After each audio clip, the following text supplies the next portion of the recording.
Hi, I'm Jennifer. Welcome to Orton-Gillingham Coaching. Today I want to talk about a method for helping with spelling. I see a lot of questions on how to help students be better at spelling. And I also know plenty of adults who struggle with this. One reason I love Orton-Gillingham so much is that there's a lot of rules and syllable division that help with spelling to break things down. It's phonics. But what about sight words? Those can be really tricky and very challenging because throw in a word that makes no sense phonetically when you're teaching phonics, and the word might be digested just to have letters transposed and then or just forgotten again. So today I want to introduce a method called simultaneous oral spelling, or SOS technique. As in all Orton-Gillingham lessons, SOS is also multisensory, meaning that it's got the three-prong approach of auditory, visual, and kinesthetic, meaning that we're going to feel it or write it. So SOS technique does use the multisensory approach, but in this case we're concentrating on sight words, on phonetic words. What are the steps to simultaneous oral spelling, SOS technique? Right now I'm going to just go through the steps. Next I'll go through the steps with an actual word, use an example word. So the steps are: pronounce the word and have the child pronounce the word.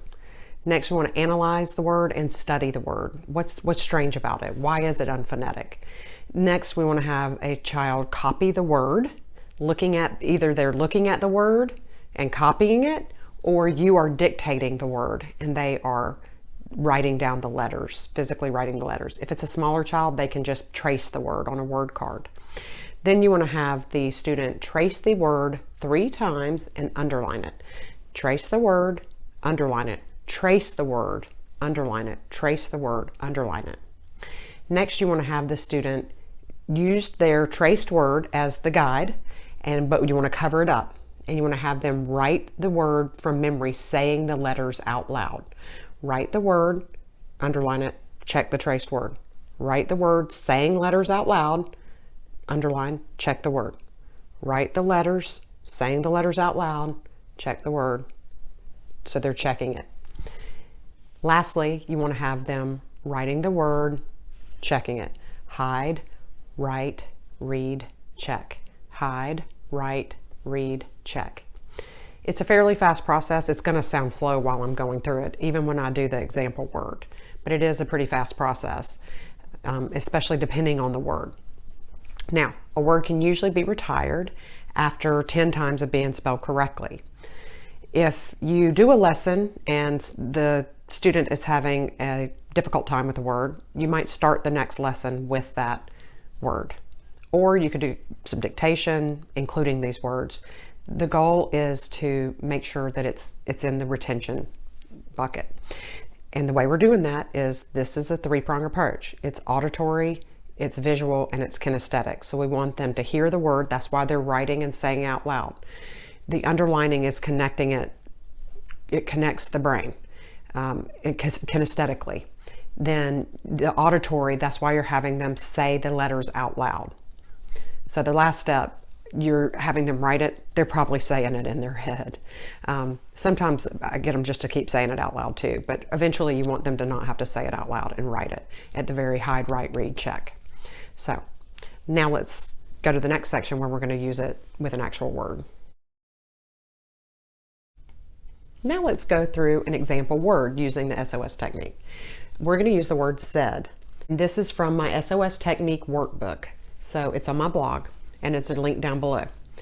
We're going to use the word said, and the first thing we want to do is tell the student, this is the word said. Can you say said? And they say said. And you say, let's analyze this word. Let's look at it closely. The strange thing about this word that makes it unphonetic is that AI is saying the short E sound. It doesn't say said as you would think it would. It says said. That's strange, right? I mean, that's a strange spelling. So you could also have the student, in order to analyze the word, say ed. Segment out the letters and make sure they hear each letter clearly so that they're understanding what they're spelling. Ed. Make sure they understand. That's number 2. That's 2 exercises you can do in the analyze. You definitely want to look at the word. You could also segment out the sounds. Step number 3, for an older child, well, first for a younger child, you could have them just tracing. But for an older child, you would have them, there's 2 things you could do. So I cut out mine. I cut them to do single words. You could leave it on the sheet if you want to, but you can also just have a single sheet like this. So there's 2 ways. You can have them copy in this blank, looking here, have them copy S-A-I-D in their own handwriting. S-A-I-D.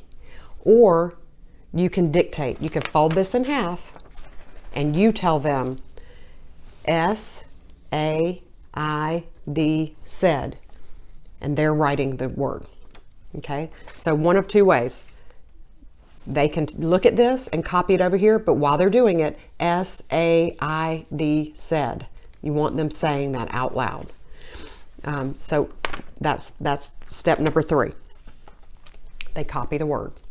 Step number 4, you want them to trace the word. Now, there's 2 ways to do that. Again, you could leave it in here. You could use this side where they could just trace the word in here, or you could use it where they wrote it themselves and trace it. But either way, you want them to trace the word. S-A-I-D underline, said. S-A-I-D underline, said. S-A-I-D underline, said. You want them to do that at least 3 times. Again, depending on the word, if it's the word against, you might have them do it more times. But for the word said, you could do it 3 to 5. In our next step, we want to hide the word. Hide all this. Now, if you're doing it this way, you could take it and fold it like this. Okay? You can fold it like this. And what your goal is to have them writing it in the blanks, S-A-I-D, then they check it against their tracing. S-A-I-D said, check it against the tracing. S-A-I-D said, check it against the tracing. You want them to say it out loud. And you want them to say, check it against the tracing each time. If they do not spell it correctly when they're checking it against the traced, keep going until they do. 3 times. You want them to spell it correctly three times. Then, in the next step, you want to hide it all. Have your blanks. Have them writing with this hidden S-A-I-D said. But they don't need to say it out loud now. But you do want them writing and checking, writing it. They're saying it in their head, by the way, S-A-I-D said, and they're checking. So you hide, write, read, check. Hide, write, read, check. Hide, write, read, check. And if you do it 5 times, hide, write, read, check. Hide, write, read, check. Again, you want them to spell it correctly 3 times. Now, after a word has been spelled correctly 10 times, you can retire that word.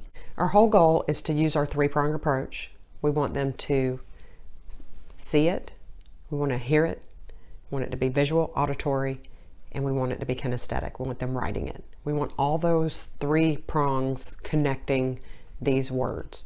We're using a multisensory approach to learning non-phonetic words, to learn sight words. What are some other things we could do for the SOS technique or helping kids with sight words? One thing you could do is maybe put a little glue on here or any card and have it a rough surface and have them tracing that way and saying the letters out loud, in addition to writing and doing everything else. Especially with smaller children, that might be a way to go. In my SOS technique workbook, I have a template where you can actually type in the words. I have this as you can fill it in your own words. You don't have to use the words, all the words I have in here. But so I just want to let you know that is in there to do yourself. The other thing I have in that workbook are little cards. Just cut these cards out, put a little hole, and have a ring, and they can have a book of sight words. Create a little mini book of sight words. You can also cut these out, put, let's say, said to my. you're doing a whole group of sight words. Give those 3 cards and say, okay, write a sentence using these 3 or 2, depending on the age, of course. But have them write sentences with sight words, or create a little story using 4 sight words or something like that. That's something else you could do. There's also in there a checklist. Included are checklists for every list, and you can have the student check those off. You would check them off too as they learn them and they're committed them and they've spelled them right 10 times. And so you can know which ones to retire, but you can also give the list to them, have them check it off, and it's also just a review for them to carry around and have in their notebook, or to know what words they've covered. And then of course each sight word has the SOS technique to go through. It has an explanation above and how to do it on each page. Thank you for joining me today. I hope you'll like and subscribe to this video, and I hope you will visit my blog, ogforall.com, and certainly while you're there, visit the workbook store. Have a great day.